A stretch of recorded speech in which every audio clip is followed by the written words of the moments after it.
जो वाईन मॉलमध्ये विकण्याच्या निर्णयाबरोबर महाराष्ट्रातल्या शेतकऱ्यांना त्याचा फायदा होईल असं गोंडस चित्र उभं करण्याचा त्यांचा प्रयत्न महाविकास आघाडी सरकार करते.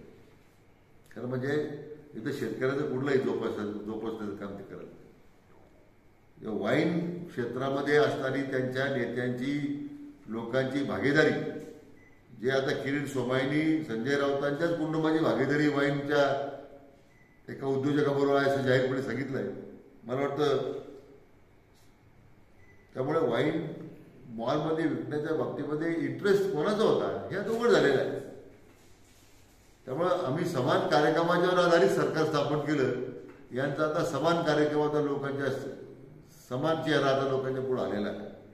खरं म्हणजे आघाडी सरकारचे मंत्री या वाईनच्या निर्णयाचं समर्थन करतात याचे महाराष्ट्राचं इतकं दुर्दैव आहे राज्याचं. आणि म्हणून कुठल्या परिस्थितीमध्ये एका बाजूला आपल्या युवराजचं नाईट लाईफचं धोरण हे कसं पुढे जाईल याचा पुरस्कार करताना आता मंत्री दिसत आहे. आता रात्री उशिरापर्यंत सुपर मार्केटमध्ये आणि आता किराणा मालाची दुकान तुम्ही आता रात्रभर वाईन उघडी ठेवणार का? हा खरं प्रश्न आहे. समाजाच्या वारकरी संप्रदायाच्या भावना अतिशय तीव्र आहे.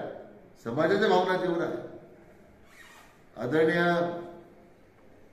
अण्णासाहेब हजारेंनी सुरू केली या बाबतीमध्ये घेतलेली भूमिका, हा निर्णय सरकारने तात्काळ रद्द करावा म्हणून जी भूमिका घेतलेली आहे त्या भूमिकेला आमचा संपूर्ण पाठिंबा आहे.